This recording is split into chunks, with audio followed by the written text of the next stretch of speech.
Broadcasting live from the Business RadioX studios in Cleveland, Ohio, it's time for Cleveland Business Radio. Now, here's your host. Lee Cantor here, another episode of Cleveland Business Radio, and this is going to be a good one. Today we have with us David Bauders with SPARXiQ. Welcome, David. Thanks. Great to be here today. Well, I'm excited to learn what you're up to. Tell us a little bit about SPARXiQ. How are you serving folks? So our company really has three key businesses that we're in. The first is the analytics of sales, profitability, and price optimization, which is really helping industrial B2B companies, manufacturers, distributors to optimize their sales revenue, their pricing, their profitability.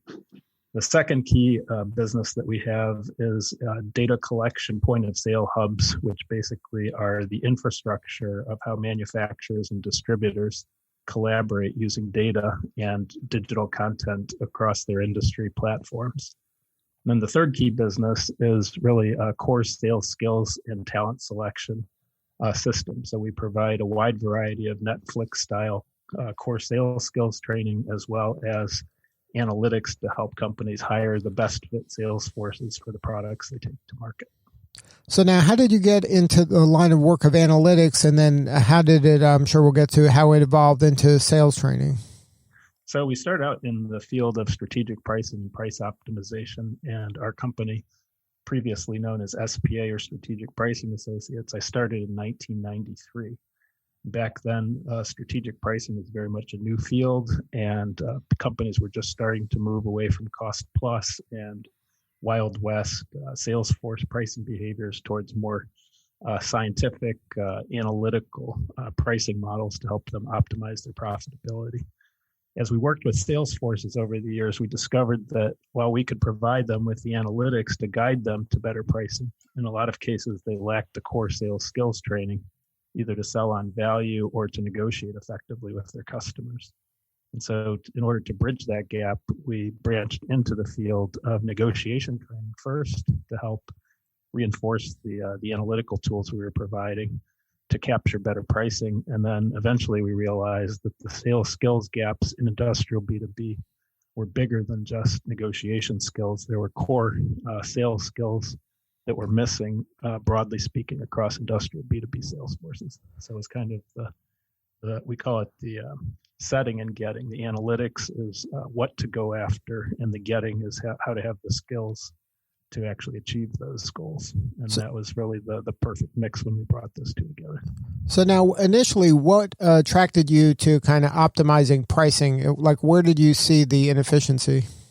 Well, I started out in microeconomics. So I went to college at Oberlin, west of Cleveland, and specialized in economics, in particular microeconomics, and taught price theory as a teaching assistant there. And then when I went to grad school, I continued doing that, basically focused on microeconomics and being a teaching assistant while I did my MBA.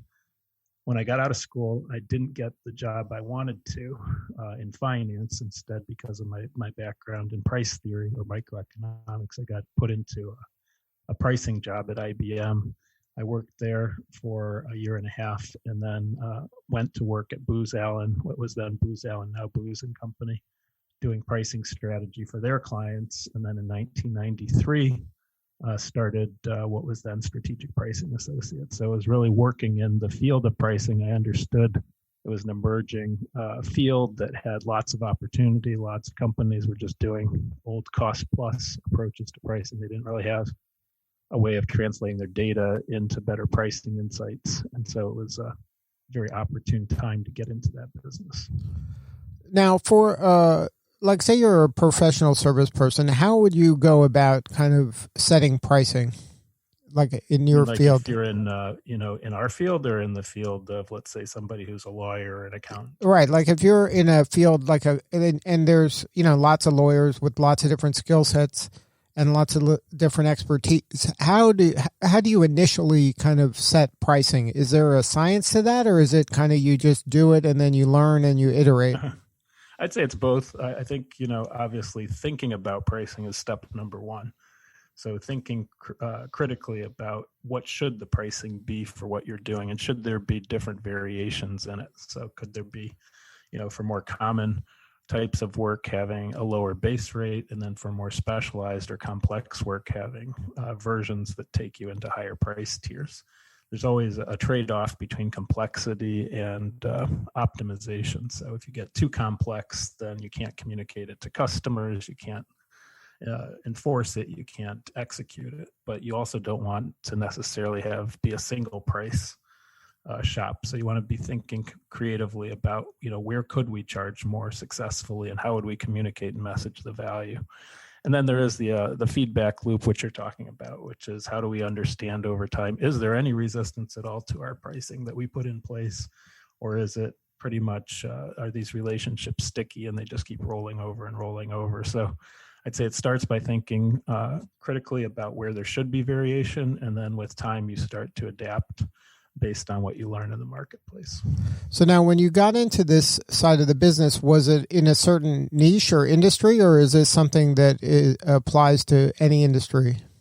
Well, we focused very early on industrial B2B, manufacturing and their distribution channel partners, for the simple reason that in that industry, the complexity is great and the amount of data that's available is great. So a typical wholesale distributor may have, let's say, 10,000 products. They may have 5,000 customers. That translates into 50 million possible pricing permutations. And the challenge for their sales force, which may have 50 or 100 people or more selling and pricing on a daily basis, is trying to know what is the optimal price in each of 50 million possible permutations. And historically, sales reps were terrible at trying to solve that problem. So they'd take their cost, they'd add margins to it, typically ones that conveniently ended in zeros and fives. They'd slap those margins on the products and they'd cross their fingers and hope that the margin dollars that they created were enough to offset the cost of serving the customer. Of course, that's not a very smart or intelligent way of doing it, but it does accomplish the narrow task of pricing those 50 million permutations. So we like the fact that industrial B2B is complex, that there was an immaturity in the way it was being done. And historically, for a wholesale distributor, they might only make 4% operating profit as a percent of sales. If we could help them get 200 basis points, which is kind of the low mark that we would go after, that would increase the value of that business by 50%. They'd go from being a 4% operating profit company to a 6%. And so we just kept doing that over and over and over again. And the story was very similar with manufacturers. They had a lot of the same challenges of their own. And then downstream, their distributor partners had those challenges as well. So now when you move from pricing into sales, it seems like when you described it initially, it seems like a very organic kind of path, that one thing led to the next thing. Do people in general, your clients in general, have a more of a challenge with getting the pricing right or getting the selling right? Well, it's funny. If you ask the sales force, they'll say we need to get selling right. If you ask the shareholders, the CFO, if you ask people who really understand the profit structure of the business, meaning the net profit structure, the fact is that pricing is a bigger lever in most industrial B2B businesses than sales is. It's much easier to get a 50% improvement in profit by getting 2 extra margin points than it is to grow your revenue by 50%. So practically speaking, companies focus on sales, but if they really have their act together, they understand the power of pricing leverage is much greater. And when they really evolve, they realize that pricing and sales go together and they need to reinforce each other. So now is pricing, it sounds like pricing isn't a set it and forget it operation.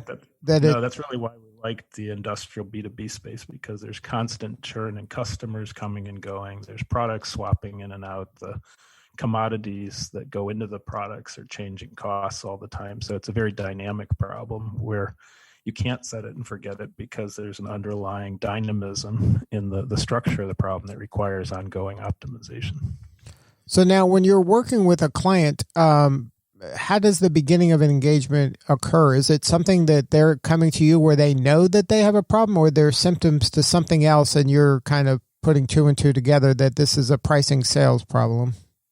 Well, it's interesting because there's a lot of different pathways into working on the pricing problem. One of them is a frustration with the amount of effort and inconsistency of field-based pricing, where sales reps have what we call Wild West pricing behaviors.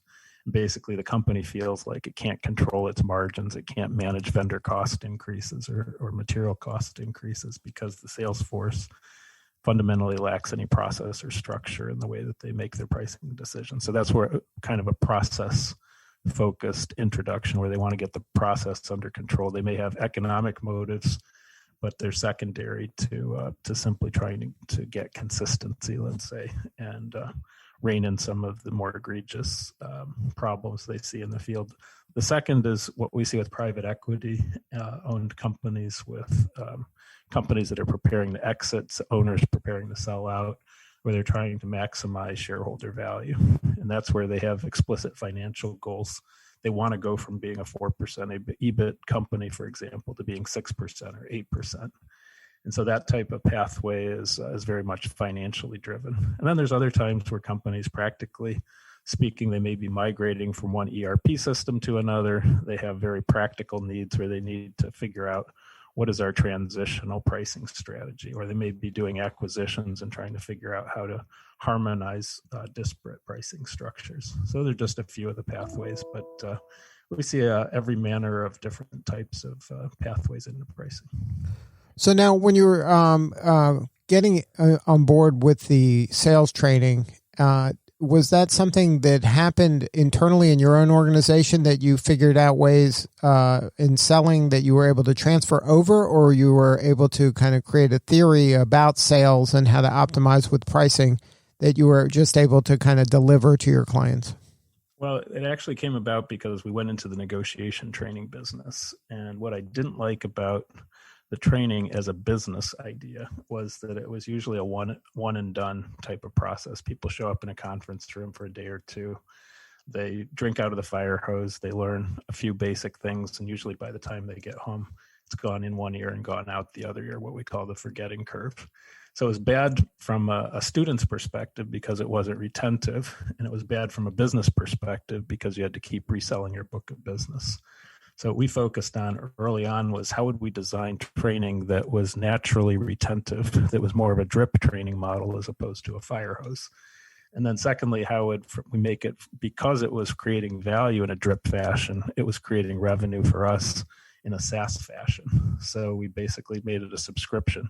And as we thought about that problem, we realized, based on the evolution of the entertainment industry, namely the streaming revolution, that if we would stream core skills training around negotiation, how to sell more effectively, build stronger business relationships, business acumen for salespeople, that we could effectively start selling subscriptions to that training that were like Netflix for salespeople, is the way we like to put it. So we understood the gaps because we were working with sales teams out in the marketplace. We understood what kind of a business model we needed to have to be economically successful, and we understood what type of a learning model we needed for salespeople to actually master these skills and to apply them in daily workflow. Now, one of the challenges of that Netflix model is that you have to perpetually kind of push the content curve, that you have to be constantly getting better and better and newer content. How do you feed that machine? So it does require you to constantly have a docket of new content that you're creating. The good news is, unlike in our personal lives with Netflix, where we have almost insatiable appetite for content, when it comes to learning, salespeople, generally speaking, don't consume that much content. A typical sales force might consume, 4 hours per month of content. They're spending most of their time selling. They're not spending most of their time watching this type of programming. So naturally speaking, the amount of content is much lower than people watching TV 3 hours a day or whatever they do. The second is that we built a platform with a partner, which we call Empower. And Empower allows salespeople, not only allows, but fosters salespeople's ability to create their own content that augments and adapts what we teach them into the specific markets they serve. So a sales rep might watch a video on prospecting, for example, and then create a short 3-minute video using FaceTime or similar Zoom technology, where they explain how they applied that to a particular type of customer they were prospecting. And over time, it's kind of like the football game that gets played for 3 hours on Sunday, and then the talk shows start kicking it around all week. creating hours and hours of content around those sporting events. The crowdsourced content from the sales team starts to supplement and augment and adapt the content that we provide. So you can think of it as kind of mashing Netflix with YouTube, where we have a large amount of user-generated content by the sales teams that's augmenting and adding to what we provide, filming using Hollywood techniques. Now, are you still serving the same marketplace in terms of distributors and manufacturers? Now, when we got into the core skills training, we realized that in order to invest at that scale, we had to address much broader markets. So instead of it being an industrial B2B, the focus was on complex B2B. So now we would sell this content not only into core industrial B2B, we'd also sell it into financial services, tech products, software, medical devices, a variety of different complex B2B sales environments, not just industrial. So that obviously expanded the population, the target market that we could serve. Now, I'm sure as over time you were able to develop kind of these do's and don'ts of pricing for your clients. Have you kind of curated some do's and don'ts of selling? Absolutely. So we brought in Mike Kunkel, who is one of LinkedIn's global thought leaders around sales effectiveness, and we built out a core sales effectiveness practice for our customer base. So we needed to become domain experts in sales effectiveness, and we were one of the early pioneers in the Sales Enablement Society, which is a fast-growing movement of sales leaders who are focused on how to accelerate performance in their sales teams. And so we invested in that as a core capability at SPARXiQ. So now what's the most rewarding part of the job for you now? It's really seeing companies move the needle. For years, a lot of companies have had their margins riding at flat levels. They've had sales growth that's mediocre, below market. And what we like about our business is not only do we help people, but we can actually measure the impact in dollars and cents that we create for our clients. And so it's great at a subjective level, seeing people improve their performance in fields that have been stagnant for long periods of time. And it's great, obviously, to be able to help these companies to generate more income, more resources to invest and grow, the ability to become platform companies for being bigger and more successful. So it's really the story of transformation, both at the personal level, helping individuals get better, and then at the enterprise level with their financial resources. So now, any advice for folks out there that are navigating hopefully the end of this COVID pandemic, things they should be doing and taking action on today? Well, if you're in industrial B2B, you should be on the lookout for extreme supply shortages and higher than average vendor cost increases. So getting your pricing house in order is going to be more important in an inflationary economy than it has been historically. The Fed is now committed to 2% plus inflation as a target, and we have lots of supply chains that have been disrupted by our trade conflicts with China. We also have some demographic shifts that are coming that will be pushing costs up in the years that are coming. So being effective at pricing is going to be really important. More broadly, I think embracing analytics, making business decisions analytically is going to become much more important. And then, of course, there's the growing use of machine learning and artificial intelligence to leverage data to be able to make better business decisions, allocate resources more effectively. Companies really need to stay on the cutting edge of using these technologies to maximize their effectiveness. So if there's somebody out there that wants to learn more about either your pricing, your negotiation, or your selling help, can they find you online? What's the website? You can reach us at SPARXiQ.com, SPARXiQ, one word.com. And you can also find me, David Bauders, Bauders, at LinkedIn. And we'll be happy to set up a call. Good stuff. Well, David, congratulations on all the success. You're doing important work, and we appreciate you. Okay, well, thank you, and glad to be here. All right, this is Lee Cantor. We will see you all next time on Cleveland Business Radio.